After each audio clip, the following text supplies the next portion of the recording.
Bonsoir mes amis, je vais vous parler ce soir d'une personne dont je viens de réaliser seulement récemment qu'elle a une importance capitale dans mon fabuleux destin. Il s'agit de Sandy, qui a été le grand amour de ma vie, ce que je viens seulement de comprendre après si longtemps. Et que par la force de cet amour qui m'est envoyé par le destin, je me suis lancé dans une aventure qui me préparait à ce que j'ai fait et je suis maintenant. Elle a été, sans s'en rendre compte elle-même, comme une mère spirituelle qui m'a appris beaucoup de choses en m'ouvrant l'esprit à d'autres horizons. Je vais vous raconter l'aventure que j'ai vécue. Dany, dont je vous ai parlé dans un précédent épisode, m'avait prêté sa voiture que j'allais rechercher là où je l'avais garée, près de la Tour Eiffel. En longeant le métro, je vois venir vers moi une grande jeune femme noire que je trouve sublime. Quand elle arrive à ma hauteur, on s'arrête tous les deux. On s'était déjà vu quelque part. Mais où? Impossible de s'en rappeler. On se présente. My name is Sandy. Oh, du coup, j'apprends qu'elle est américaine. Elle accepte d'aller prendre un verre dans un café très tranquille derrière la Chambre des députés. Mes connaissances de l'anglais, dont j'avais eu des bases au lycée, étaient très limitées, ainsi que son français. Malgré ce handicap, l'attraction mutuelle était si forte qu'on réussit à se comprendre plus ou moins. Beaucoup plus tard, on se rappela où on s'était déjà vus. Nous étions dans le métro, assis tous les deux dans deux rames à l'arrêt, allant dans le sens inverse sur la ligne 1. On était assis à la même hauteur et nos regards s'étaient croisés avec intensité le temps que le métro reparte. Elle portait un chapeau noir à large bord. C'était tout. Encore une intervention du destin. J'appris par la suite qu'elle était mannequin et était venue à Paris tenter sa chance avec seulement 5 dollars en poche. Alors qu'elle étudiait la psychologie à Seattle, elle avait rencontré un monsieur qui avait de l'importance dans le milieu de la mode et qui lui proposa de venir à Paris où il se chargerait de l'aider purement amicalement. En véritable gentleman, il tint parole et lui fit faire un certain nombre de photos prestigieuses qui lui rapportèrent de quoi rester en France un moment.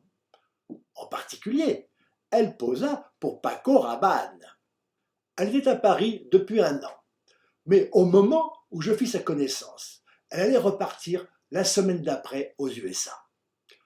À cette époque, il était très difficile pour une femme noire de travailler régulièrement comme mannequin, tant la société française était bloquée sur cette couleur de peau. Les photos de prestige n'étaient pas suffisantes pour vivre confortablement, et elle abandonnait son rêve. Elle me proposa de lui rendre visite chez elle le lendemain soir, ce que je m'empressais d'accepter. Sandy partageait un petit appartement avec une danseuse afro-américaine comme elle, située à Saint-Germain-des-Prés, rue Grégoire de Tours. En fait, sachant qu'elle partait bientôt, me trouvant mignon, elle avait pensé que je pourrais plaire à sa copine, et passa la soirée en allant dans la chambre, me laissant en tête-à-tête avec elle. Bien que la danseuse était très belle, elle n'était pas à mon goût, et c'était réciproque. On échangea des banalités toute la soirée, et minuit sonnant, je m'apprêtais à reprendre le métro pour Courbevoie. Sandy vint me dire adieu, et là, sur le pas de la porte, alors que j'étais déjà dans le couloir, on entama une longue discussion interrompue par la minuterie que je devais rallumer périodiquement. Au bout d'un long moment, on commença à s'embrasser et je tombais amoureux. L'histoire aurait pu s'arrêter là, mais le destin se manifesta encore.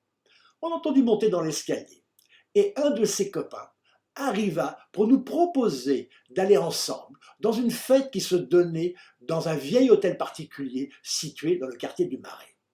C'était un grand endroit très sympathique sous les toits avec les poutres de la structure apparente et des gens, surtout des artistes américains, très chaleureux. Quand on repartit, tard dans la nuit, d'office, je donnai au chauffeur de taxi mon adresse de Courbevoie. Et on passa le restant de la semaine à se voir tous les jours. Elle décolla le 1er mars 1967. Je me jetai à fond dans l'étude de l'anglais, en m'inscrivant à l'école Berlitz et en lisant dans le métro ou à n'importe quel autre moment, me le permettant, l'excellent livre de la méthode Assimil dont je m'étais déjà servi pour l'allemand 4 ans plus tôt. Et je recommençai un échange de courriers amoureux comme j'avais fait avec Michel près d'une dizaine d'années auparavant, sauf que cette fois c'était en anglais. Elle a dû beaucoup s'amuser de mes tournures de phrases. Rapidement, je décidai d'aller aux USA la rechercher et je commençai à économiser pour les frais du voyage. Je pris un billet sur un vol charter, très bon marché, pour New York avec retour 3 mois après. En plus, pour voyager à l'intérieur des States, j'achetais un forfait illimité sur les bus Greyhound. C'est la force de l'amour qui m'a poussé à entreprendre cette grande aventure avec très peu de moyens. Mais c'était l'époque des beatniks qui partaient sans argent, confiants dans leur bonne étoile, ce qui m'a servi d'exemple. Après mes aventures amoureuses, qui n'avaient pas duré, je ne me faisais pas trop d'illusions. Et je me dis que dans le pire des cas, ce voyage me ferait découvrir du pays. En préparant mon voyage, je cherchais des jobs pour me financer. On me proposa, pour une agence de mode, d'organiser un groupe d'artistes pour faire des dessins à la craie à l'angle de l'avenue Georges V et des Champs-Élysées. On nous revêtit de chemises avec un motif d'une sorte de damier rouge et blanc que l'agence essayait de lancer. On improvisait et les résultats étaient intéressants, mais c'était trop fatigant et j'abandonnais le trottoir. J'essayais de porter une barbe façon 19e siècle, mais ça ne me plut pas trop et je me rasai. Puis ce fut le départ et dans l'avion je fis connaissance d'une très jolie américaine qui avait des seins. Oh! Le soir de l'arrivée, je le passai chez elle et découvris pour la première fois les seins en silicone. Ça ne me plut pas. Après, je me rendis chez un monsieur à qui j'avais été recommandé par une Afro-américaine avec qui j'avais une aventure éphémère à Paris.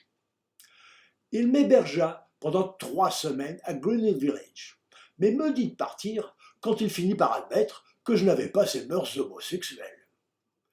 Pendant ce temps, je m'étais promené dans New York. J'avais visité le Guggenheim Museum et assisté à un concert en plein air à Central Park avec Nina Simone. Quand elle arriva sur scène, tous les hommes se levèrent d'un seul coup. Elle portait un costume fait d'une sorte de filet de pêche blanc à très large maille et ne portait rien en dessous.